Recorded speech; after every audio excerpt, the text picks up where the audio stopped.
And the question that we've just talked about a little earlier is how can we secure ourselves as Kenyans or from an individual point of view?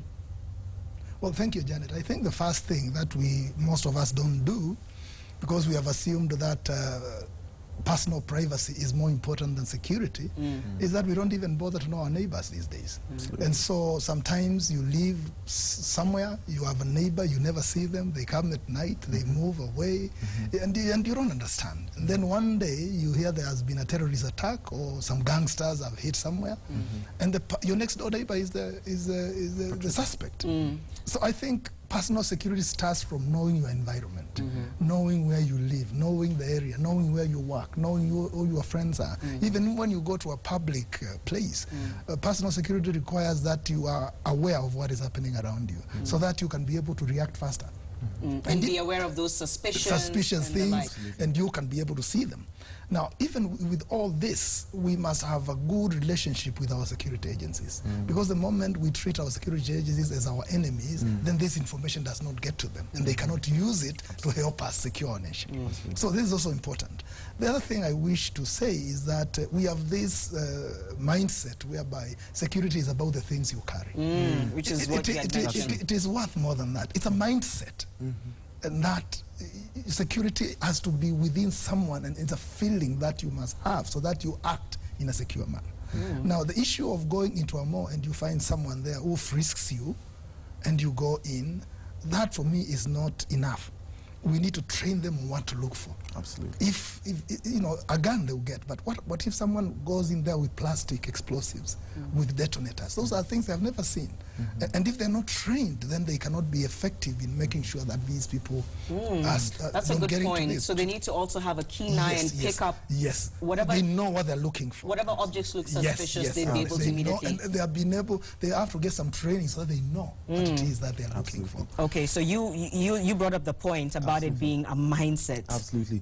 And also on top of that, sometimes we might get lost in focusing on items and say that I'm going to only be dangerous if I'm carrying a knife or a gun. But also, if we train our security agencies to tell, how can I tell if somebody might be a potential threat? Know who do I question in a secondary manner? Because I would like to imagine if I was a security agent and I saw the colonel as a threat, I'd want to put him aside and ask him, where exactly are you going? What are you buying there? What are you from? A secondary check, I believe, would actually expose somebody with ill intentions. And actually, some of these things are not even about security or forensics or anything. It's just about common sense. We do know as human beings people who are out to harm us. And if we just take that extra step, we will know that it's not only the things they carry, but it's who they really are. They may exude a certain something in their personality that just seems suspicious, and we need to pick up on that intuition, is what you're saying. Just add, Janet, if I may, look at this situation at the mall. It's been now 3 days. These people walked in, not very heavily armed. So where is this ammunition coming from? How do they get these things that they're blowing up everywhere?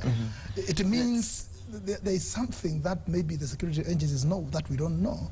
There must have been something that happened whereby they have prepositioned maybe some of those items before they came. Right, so definitely just keeping a keen eye. This is now part of what we need to rethink. And so even when you enter there and you take your equipment or your goods into a mall, there should be a mechanism of checking sure that we don't put the wrong items in there. Okay, just before we wind up, a very important question.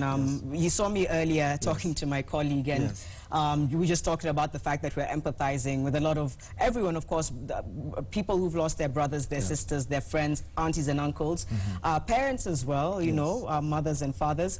For the children who have witnessed this trauma, I mean, some of the pictures we've seen are so heartbreaking of children standing next to bodies and the like. How do you talk to that child? How do you get him on her to start understanding, to start getting into the healing process? One of my colleagues was saying, her child was saying she doesn't want to live in Kenya anymore. She's about 6 years old. You know, Mom, I don't want to live in Kenya. If this is what Kenya is about, when I grow up, I'll leave the country. How do you start to get the children who've been traumatized to really begin to undo that trauma and really not rob them of their childhood? That's a very important question. And let me begin by, first of all, offering my condolences to all the families that have lost somebody, that have got somebody affected directly. Children are key. They're I mean, families, when you think of a family, you think about the children. What we do with children is simple. We want to keep things simple for them. I don't know if you remember the picture which was in the papers of a security officer carrying a little baby in one hand. The expression on that child's face tells it all. When a child is a bit under the age of preschool, they're probably not going to understand exactly what's going on. But what's important is for you to be there as a reassuring force. But for kids who are in school, you want to be able to be there with them, be stable as an adult, because you want to be able to be there and center them and remind them, Mommy is here, Daddy is here, it's okay. But also remembering to remind them that this is not acts that happen every day, and that the people who've done this are not people who like the country, and Kenya is not like that. Right. And for all of us who are patriots, we do know that definitely terrorists are not anyone we can actually identify with like that.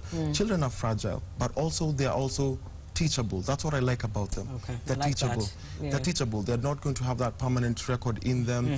While it, you know, if we don't talk with them in an honest manner, the one thing I'll say let's not do as a country is to pretend that nothing happened, number one, and then start saying, oh, no, Uncle went on a trip. No, let's not do any of those things that we've done in the past as a country. Let's start talking honestly with them. Let's start telling them, these people are bad, talk at their level.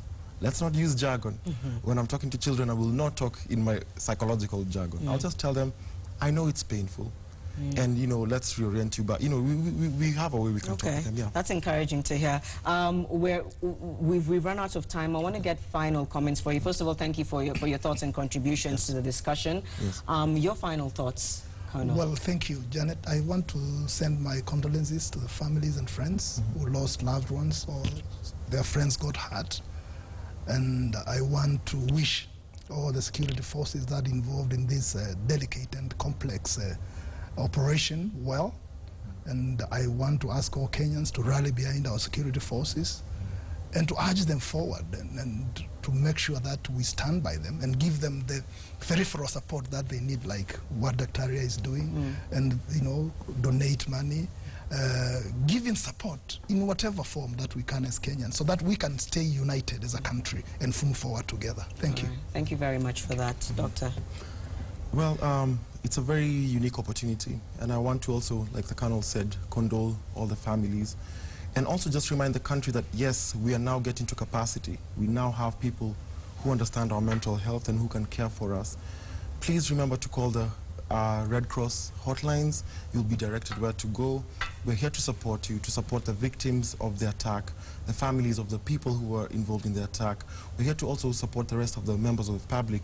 And we're going to keep in touch with the media houses and everybody else that we need to let them know about trauma centers that we're going to be setting up. Okay. The idea is that this will not end now.